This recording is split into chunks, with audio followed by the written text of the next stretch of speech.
प्रिय छात्राध्यापक एवं छात्राध्यापिकाएं, सुप्रभात। हम लोग इसके पहले वृद्धि क्या है, विकास क्या है, वृद्धि और विकास का अर्थ, वृद्धि और विकास की परिभाषा, वृद्धि और विकास में अंतर, वृद्धि और विकास के सामान्य सिद्धांतों की चर्चा कर चुके हैं।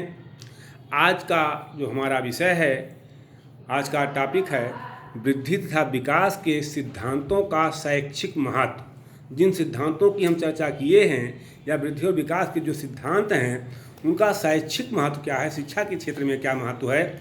चूँकि हम इस बात को जान रहे हैं कि मानव विकास का अध्ययन शिक्षा मनोविज्ञान का एक महत्वपूर्ण अंग है। एक शिक्षक को बालक की अभिवृद्धि, जिसको ग्रोथ बोलते हैं, के साथ साथ उसमें होने वाले विभिन्न प्रकार के विकास यानी डेवलपमेंट तथा उसकी विशेषताओं का ज्ञान होना आवश्यक है। तभी वह शिक्षा की योजना का क्रियान्वयन, विकास तथा अभिवृद्धि के संदर्भ में सही ढंग से कर सकता है।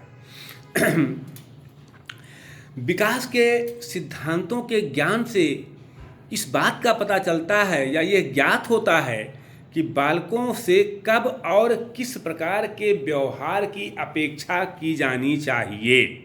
इसके अभाव में हम बालकों से अधिक गुणों की अपेक्षा करने लगते हैं। अगर हमको वृद्धि और विकास का ज्ञान नहीं है तो हम बालक से अधिक गुणों की अपेक्षा करते हैं या उनको निरर्थक समझने लगते हैं। तो ये दोनों स्थितियाँ बालक के विकास के हित के लिए सही साबित नहीं होती हैं। अधिक की अपेक्षा करने की भावना अगर आती है तो हम उसमें अगर अधिक की अपेक्षा करते हैं और वो उस तरह से नहीं कर पाता तो उसमें पूर्णता झलकने लगती है, अपूर्णता झलकने लगती है कि ये अपूर्ण है, कुछ नहीं कर सकता है। अगर हम कम की अपेक्षा करते हैं तो निश्चित तौर पर उसकी जो है उसके क्रियाओं को प्रोत्साहन नहीं मिल पाता है।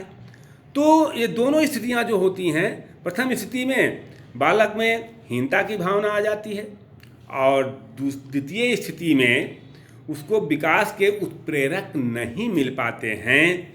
तो ऐसी स्थिति में उसका विकास अवरुद्ध हो जाता है। तो वृद्धि एवं विकास के लिए हमको उसकी दोनों स्थितियों की जानकारी होनी आवश्यक होती है। विकास के सिद्धांतों का ज्ञान हमको ये बताता है कि बालकों के विकास के लिए हम कब प्रेरणा प्रदान करें। इसके ज्ञान से बालकों के यथोचित विकास के लिए अनुकूल वातावरण की रचना की जा सकती है। जैसे जब बालक चलना या बोलना प्रारंभ करे तो उसे उसका अभ्यास कराया जाए तो ज़्यादा प्रभावी होता है। अब मान लीजिए भी बालक चलना प्रारंभ नहीं कर रहा है, उंगली पकड़ के लोग चलाने लगते हैं 7-8 महीने के 9 महीने के बालक को खड़ा, तो वो उतना प्रभावी नहीं होता। लेकिन जब वो चलना अपने बल से उठना खड़ा होना जान जाए तब आप सहायता कीजिएगा तो वो ऐसे बोलने के क्रम में है। तो विकास के परिणाम स्वरूप होने वाले परिवर्तनों से अनभिज्ञ होने के कारण बालकों में कभी कभी मानसिक तनाव या संघर्ष पैदा हो जाता है, जिसके कारण उनमें भावना ग्रंथियाँ विकसित हो जाती हैं। शिक्षक एवं माता पिता बालकों को विकास संबंधी परिवर्तनों का पूर्व ज्ञान देकर के उनमें उत्पन्न होने वाले तनाव को कम कर सकते हैं। विकास के सिद्धांतों का ज्ञान शिक्षक को विद्यालयों में क्रियाओं का आयोजन करने में सहायता प्रदान करती है कि कौन सा बालक कौन सा कार्य कर सकता है। अगर वृद्धि और विकास का ज्ञान हमको हो तो हम उस कार्य को उस बालक को सौंप सकते हैं। इस प्रकार ये स्पष्ट है कि विकास के सिद्धांतों का शैक्षिक दृष्टि से बहुत ही महत्व है। अभिभावकों और शिक्षकों को बालकों के विकास की दिशाओं को ध्यान में रखते हुए शारीरिक और मानसिक विकास के लिए उपयुक्त वातावरण और साधन प्रदान करने का प्रयत्न करना चाहिए। इन तत्वों द्वारा विकास को गति प्रदान होती है। ये तत्व विकास को नियंत्रित भी करते हैं और निर्देशित भी करते हैं। तो वृद्धि तथा विकास को प्रभावित करने वाले जो कारक हैं, हम उन कारकों की चर्चा करते हैं। तो वृद्धि तथा विकास के स्वरूप एवं गति को अनेक कारक प्रभावित करते हैं। विकास की भिन्न भिन्न अवस्थाओं में भिन्न भिन्न पक्षों के लिए इन कारकों की महत्वपूर्ण भूमिका होती है। इन कारकों के कारण ही वृद्धि एवं विकास की प्रक्रिया में पर्याप्त परिवर्तन आ जाता है। ये कारक परस्पर एक दूसरे से संबंधित होते हैं। तो जो वृद्धि और विकास को प्रभावित करने वाले जो कारक हैं, उसमें कुछ कारक ऐसे होते हैं जो सार्वकालिक एवं सार्वभौमिक होते हैं, जिनको यूनिवर्सल कहा जाता है, अर्थात वंशानुक्रम। हम इस पर चर्चा किए हैं। बालक का विकास वंशानुक्रम से उपलब्ध गुण एवं क्षमताओं पर निर्भर करता है। यानी जो गुण और क्षमताएं वंशानुक्रम में बालक को मिल जाती हैं, वो निश्चित तौर पर उनका वातावरण के आधार पर विकास होता है। वातावरण भी अनेक प्रकार के होते हैं, वो चाहे आंतरिक हो, चाहे बाह्य हो, चाहे भौतिक हो या मानसिक हो। तो वंशानुक्रम में इस तरह से प्रभावी होता है कि गर्भ धारण करने के साथ ही बालक में पैतृक कोषों का आरंभ हो जाता है तथा यही बालक की बुद्धि वृद्धि एवं विकास की सीमाएं सुनिश्चित हो जाती हैं। निश्चित तौर पर हमने आपको उदाहरण दिया था कि एक बरगद के एक पीपल के गोदे में पीपल या बरगद का विशालकाय वृक्ष का आकार निहित होता है। बस उसको वातावरण केवल दे दिया जाए कि कोई उसको नष्ट ना करे, कोई क्षति ना करे, तो वो अपना विशालकाय वृक्ष अपना आकार ले लेगा। अर्थात बालक जो कुछ भी बनता है वो वंशानुक्रम में पहले ही निर्धारित हो जाता है। वातावरण केवल उसको एक स्वरूप प्रदान करने में सहायता करता है। यानी हमने उदाहरण के तौर पे कहा था कि वातावरण से जैसे कहा है कि बबूल के पेड़ से गुलाब के फूल की आशा नहीं की जा सकती है। अर्थात बालक का जो वंशानुक्रम में निर्धारण हो जाता है, वातावरण में उसी के द्वारा विकास होता है।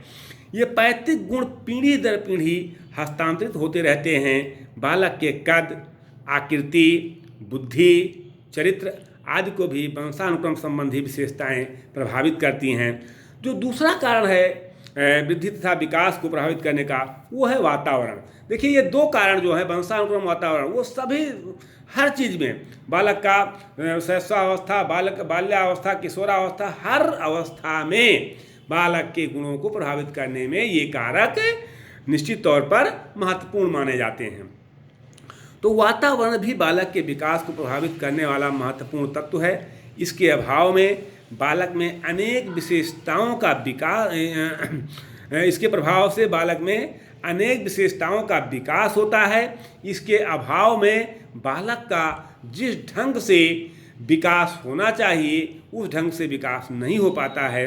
बालक के जन्म से पूर्व ही वातावरण उसके विकास को प्रभावित करने लगता है। बालक के जीवन दर्शन एवं जीवन शैली का स्वरूप स्कूल, समाज तथा पड़ोस, परिवार के प्रभाव के परिणाम स्वरूप ही स्पष्ट होता है। धीरे धीरे बालक उस अवस्था को प्राप्त कर लेता है जिसमें वह अपनी योग्यता और क्षमता के अनुसार वातावरण पर प्रभाव डालने में सक्षम होता है। तो इस तरह से वातावरण भी बालक के विकास को निश्चित तौर पर प्रभावित करते हैं। अगला पॉइंट है बुद्धि। बुद्धि बालक के विकास को प्रभावित करने का एक मुख्य कारक माना जाता है। मनोवैज्ञानिकों ने अपने अध्ययनों के आधार पर ये निश्चित किया है कि कुशाग्र बुद्धि वाले बालकों का शारीरिक एवं मानसिक विकास को तीव्रगामी बनाने के लिए शारीरिक एवं मानसिक विकास मंद बुद्धि वाले बालकों की अपेक्षा अधिक तेज गति से होता है। हरलाक का कथन है कि उच्च स्तर की बुद्धि एवं विकास को तीव्रगामी बनाने से संबंधित होती है, जबकि निम्न स्तर की बुद्धि पिछड़ेपन से संबंधित होती हैं। कुशाग्र बुद्धि बालक शीघ्र बोलने व चलने लगते हैं। साइकोलॉजिस्ट तो ये कहते हैं कि जो बालक 1 साल के अंदर अपने पैरों पर चलने लगता है वो ज़्यादा उन बालकों की अपेक्षा जो इससे अधिक उम्र में अपने पैरों पर चलने लगते हैं अपेक्षाकृत ज़्यादा बुद्धिमान होता है, ज़्यादा इंटेलिजेंट होता है। तो कुशाग्र बुद्धि बालक शीघ्र बोलने व चलने लगते हैं। प्रतिभाशाली बालक 11 माह में, सामान्य बुद्धि बालक 16 माह में एवं मंद बुद्धि बालक 24 माह की आयु में बोलना सीखता है या चलना सीखता है।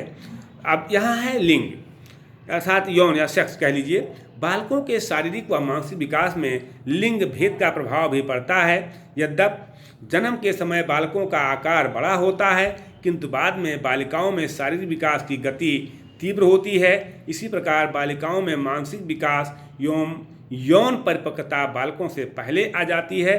तो इस तरह से बालक के वृद्धि एवं विकास को ये तत्व प्रभावित करते हैं। शेष तत्वों पर हम लोग अगले वीडियो में अगले दिन चर्चा करेंगे।